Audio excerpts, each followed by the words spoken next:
Hi, baby. I want to ride a CB315 to buy breakfast. Oh, you're some darn well. I will sleep again. Don't worry. Before the children wake up, I will return home.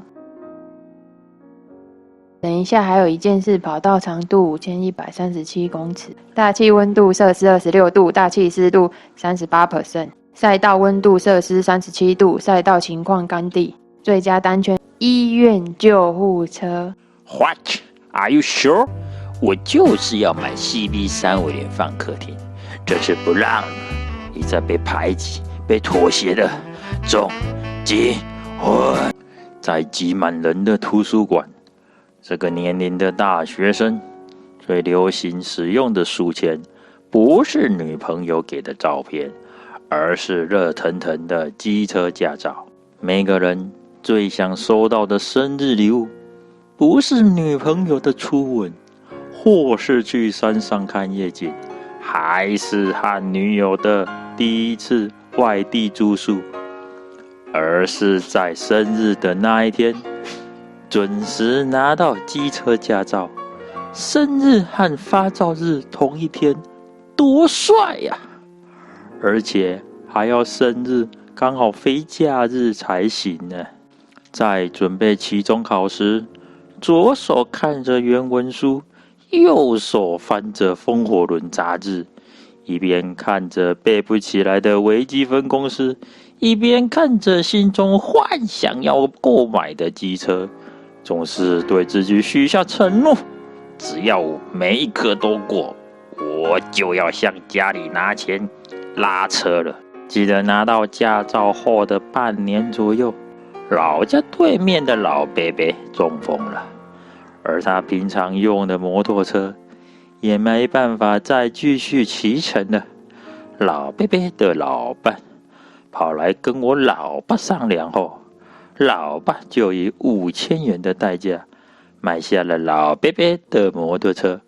没错，嘿，就是一台挡车，而且是双出排气管的挡车。CC 数是125cc，单缸双出空轮，它就是 Suzuki 的雄狮125 BS125CSD。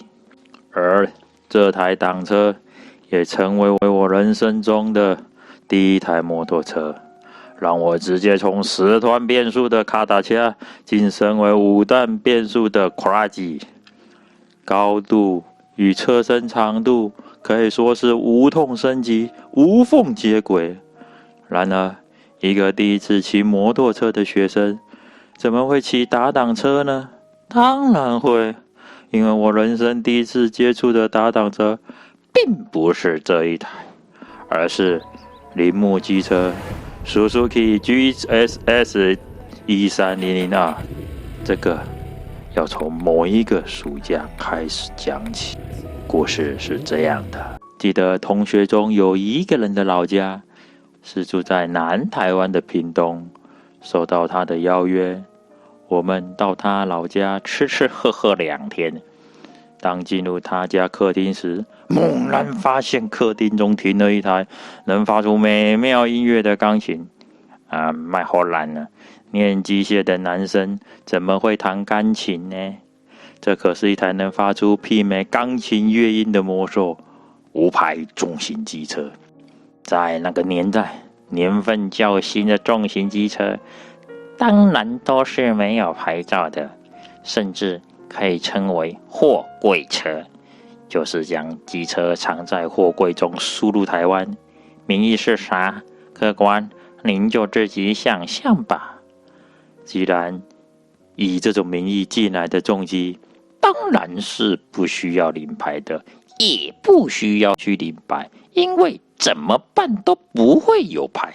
当时同学热情地询问我们要不要骑看看。一开始大家都说不会骑啦，我们不会骑挡车，怕摔车呢。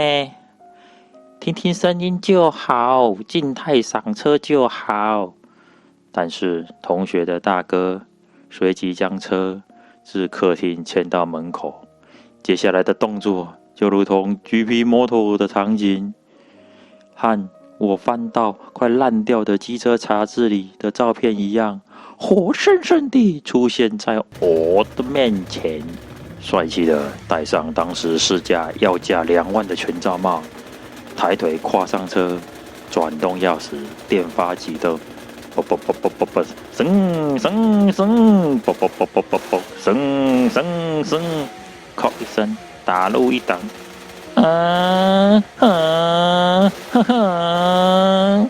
车子消失在巷口了。同学们吹开开，好心帮啊一大堆。几分钟之后，巷口传来尖锐的拉爪声，越靠近越大声，心脏越澎湃的却越期待。车子空档滑到门口，静止后还故意像进到pin一样。急速的拉转了事，蹭蹭蹭蹭蹭，推开全罩帽镜片，谁想要先坐看看呢？我，选我！犹记那个不用戴安全帽的年代，我们能够用最直接的方式追逐风，追逐太阳，在人生的大道上追逐我的理想。我的方向就在前方，在这一颗宁静的心，沿途装满了理想。由于没有戴安全帽，对速度的感觉更加直接。对比 GSS 1300R 瞬间加速的冲击也越明显。当车速提升到一定的速度之后，我在后座手握着油箱，居然忍不住跟同学说：“太可怕了，就恐怖呢！”在嘴巴刚打开的同时，强风灌进嘴巴，忽然间我感觉我的嘴边肉不停地抖动，甚至于当嘴巴正在讲话的同时，口水就这样流了出来，缓慢地流在脸颊上。因为双手扶着油箱，怕死不敢放手去擦口水，部分口水还流到了耳朵里，仿佛又回到了婴儿时代流口水的感觉。那次对重车的冲击，对挡车的冲击，对大马力重型机车的冲击，一直深深地烙印在我脑海里。念机械的人总是觉得身上流的不是鲜血，而是汽油。那时心中就已默默许下一个愿望：肌肉骑长车 ，muscle crazy。有一天，我一定会真正地拥有你，而且我还要回到这条记忆中的乡间小道，再回味一次那种迎风而来不用戴安全帽的舒坦，花500元我嘛敢玩。回到对面邻居老伯伯的雄狮125，周日拿到机车的那一天，老爸还问我这是打挡车，你敢没要骑？我满满的自信跟他说，我能够从1档骑到60公里，还不会骑这种125吗？因为那天在屏东练习着同学的重机，时间有限，邻居被吵到出来关切，所以只学到了切换离合器入1档，之后就固定1档直线来回换人骑乘而已。在接收雄狮125那天下午，我也顺利在无限次顿挫之后，顺利的完成1档、2档、3档、4档、5等奖的练习，隔天就直接骑去学校了。后来这台雄狮125就一直陪伴理工科兼联谊50次见单身无女友的我，直到毕业去当兵。在当兵的那段时光，车子就放在家门口，变得很少去骑车，时间久了，下场就是气缸卡死，最后被回收厂盯上，我爸靠，就让他载走了。由于选读机械的关系，退伍后所从事的工作也多与车辆制造有关，当时就是在制造机车水泵补以及 OEM ATV 的公司上班。之后也因为曾经在协力厂商工作的经历，顺利到桃园的 Y 牌机车厂工作。而进入 Y 牌机车制造厂的经历，也扭转了我对机车的另一层认知。有记得刚到机车厂工作时是担任产线的 QC 职务，后来因为表现受到同事排挤，个性孤僻，能力不及，加上严重洁癖，不好相处，早餐吃一堆，大便拉很久。碰巧遇到对方单位缺人，所以就调过去受服单位工作了。而受服单位隔壁刚好就是歪牌的机车展示馆兼教育训练中心，就是在新车发表会前，场内对行销人员教育训练的场所。讲白了，就是教导相关技术人员如何将机车完全拆解，再完整组回去。完全拆解，当然就是拆到只剩下骨架，甚至连转向轴承都要拆下，配链也要打掉重压的意思。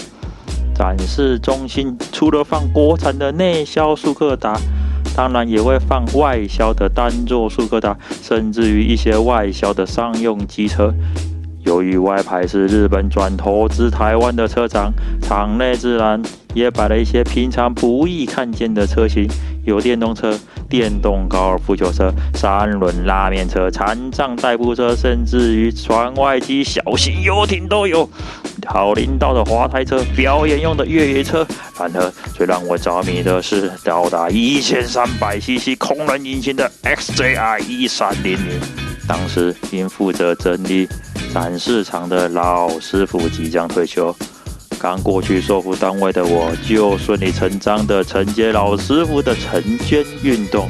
老师傅每个星期一早上总是会把这些车发动一次，然后听听车子的引擎声音，确定每辆车都没问题之后，再将它熄火，顺便把地上扫一扫、拖一拖。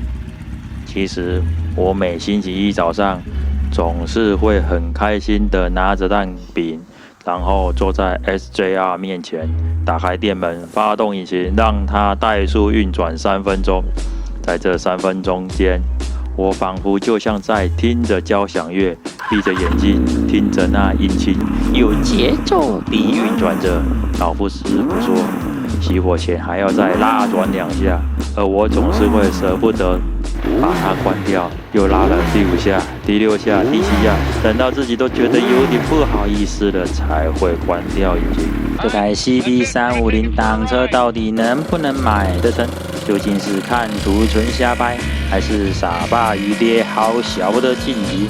本年地球梦，台湾 No.1，日本不来，印度来，水货进车原厂保有钱大家赚，恭喜恭喜恭喜你呀！请大家点阅下去哦。喜欢这影片记得帮我按赞、按订阅和分享。好车不寂寞，洗车最懒惰。下期见，拜拜。